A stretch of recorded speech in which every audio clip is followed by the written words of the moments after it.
టీమిండియాకు 2025 పెద్దగా కలిసి రాకున్నా అంటే మిక్స్డ్ రిజల్ట్స్ వచ్చినప్పటికీ కూడా 2026లో కూడా షెడ్యూల్ అయితే చాలా బిజీగా ఉంది క్రికెట్ షెడ్యూల్. మరి ఆ డీటెయిల్స్ అన్నీ ఒకసారి చూద్దాం. జనవరి 2026. సో జనవరి మొత్తం న్యూజిలాండ్ టూర్తో ప్యాక్. న్యూజిలాండ్ వస్తుంది ఇండియాకి, ఓడిఐస్ ఆడుతుంది, T20 మ్యాచెస్ ఆడుతుంది, 3 వన్డేలు 5 T20 మ్యాచ్లు జరుగుతాయి. దానికి సంబంధించిన షెడ్యూల్ కూడా ఆల్రెడీ వచ్చేసింది. ఫస్ట్ జనవరి 11 నుంచి ఓడిఐస్ మొదలవుతాయి. జనవరి 11, జనవరి 14, జనవరి 18, ఇట్లా మొత్తం జనవరి 31 వరకు ఫుల్ బిజీగా ఉంటుంది షెడ్యూల్. తర్వాత 5 T20లు ఉంటాయి కాబట్టి. ఇక ఫిబ్రవరిలో వరల్డ్ కప్ ఉంది. ఫిబ్రవరి 7 నుంచి మార్చి 8 వరకు full window, world cup window ఇండియాలోనే జరుగుతుంది వరల్డ్ కప్. సో ఇండియా అయితే ఫైనల్కి వెళ్ళి మరి కప్పు మరోసారి డిఫెండ్ చేసుకోవాలని అయితే అందరూ ఆశతో ఉన్నారు. మరి ఇండియా ఏం చేస్తుందో చూడాలి. నెక్స్ట్ ఫిబ్రవరి టు మార్చి ఇలా అయిపోయింది. మార్చ్ మిడ్ నుంచి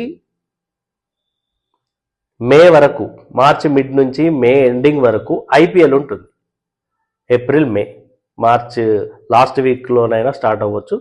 మిడ్ లాస్ట్ వీక్ నుంచి, March mid and last week నుంచి ఏప్రిల్, మే ఎండింగ్ వరకు అయితే ఐపీఎల్ ఉండబోతుంది.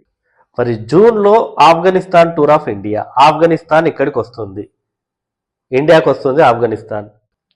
అయితే ఆఫ్ఘనిస్తాన్ 3 వన్డేలు ఒకే ఒక టెస్ట్ మ్యాచ్ ఆడుతుంది ఇండియాలో, అది జూన్ విండో. ఇక జూలైలో India tour of England. July మొత్తం కూడా ఇండియా ఇంగ్లాండ్లో బిజీగా ఉండబోతుంది. ముందుగా 5 T20 మ్యాచెస్ ఆడుతుంది టీమిండియా ఇంగ్లాండ్తో. 5 T20 మ్యాచ్లు, 3 వన్డే మ్యాచ్లు. ఇంగ్లాండ్తో టీమిండియా 5 T20 మ్యాచ్లు, 3 వన్డే మ్యాచ్లు ఆడుతుంది. అవి అయిపోయేసరికి జూలై 19 వరకు ఇవన్నీ ఫినిష్ అయిపోతాయి. ఇక జూలై 19 తర్వాత ఇండియా ఆడబోయేటటువంటి మ్యాచ్ల వివరాలు, ఆ షెడ్యూల్ అయితే ఇంకా కన్ఫర్మ్ కాలేదు. బట్ టూర్స్ అయితే ఆన్ ద వే అని చెప్పొచ్చు మనకు. అంటే అవన్నీ కూడా సెట్ అయి ఉన్నాయి. ఆ టూర్స్ కానివ్వండి, ఇండియా మ్యాచెస్ కానివ్వండి, అవన్నీ సెట్ అయి ఉన్నాయి. అయితే వెన్యూ డీటెయిల్స్ అండ్ డేట్స్ అనేవి ఇంకా ఫైనల్ కాలేదు. సో ఆ డీటెయిల్స్ కూడా అసలు ఒకసారి చూద్దాం, ఏ టూర్స్ ఉన్నాయి ఏంటి అన్నది. ఆగస్టులో ఇండియా టూర్ ఆఫ్ శ్రీలంక. ఆగస్టులో ఇండియా శ్రీలంకకి వెళ్తుంది, 2 టెస్ట్ మ్యాచ్లు ఆడుతుంది.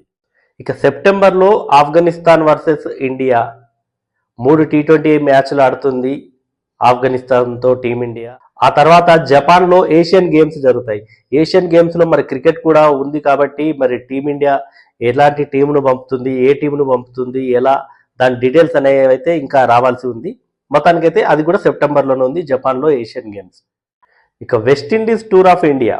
వెస్టిండీస్ కూడా ఇండియాకి వస్తుంది, 3 వన్డే మ్యాచ్లు, 5 T20 మ్యాచ్లు కూడా ఆడుతుంది వెస్టిండీస్ ఇండియాతో. ఇది కూడా సెప్టెంబర్లోనే ఉంటుంది. సో సెప్టెంబర్ అయితే ఫుల్ బిజీ షెడ్యూల్ అని చెప్పొచ్చు ఇండియాకు. ఇక ఆ తర్వాత అక్టోబర్, నవంబర్లో India tour of New Zealand. India న్యూజిలాండ్కి వెళ్తుంది. అక్కడ 2 టెస్ట్ మ్యాచ్లు, 3 వన్డే మ్యాచ్లు ఆడుతుంది.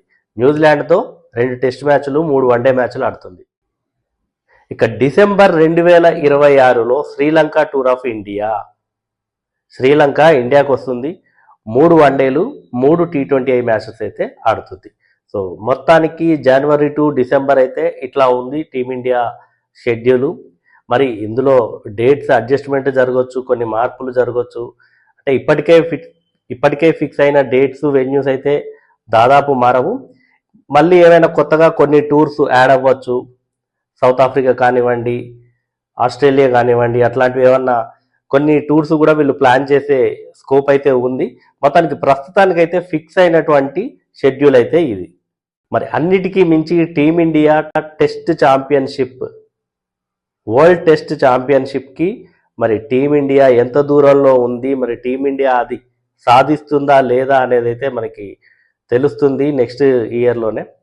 మరి టీమిండియా టెస్ట్ ఛాంపియన్షిప్ను కూడా సాధిస్తుందా, అసలు క్వాలిఫై అవుతుందా, టీమిండియా టెస్ట్ ఛాంపియన్షిప్కి క్వాలిఫై అవుతుందా, అసలు నెక్స్ట్ సీజన్ టీమిండియాకి కలిసి వస్తుందా, ఎలా ఉండబోతుంది, టీంలో ఏమైనా మార్పులు జరిగే ఛాన్స్ ఉందా, మీరేమనుకుంటున్నారో కామెంట్ చేయండి.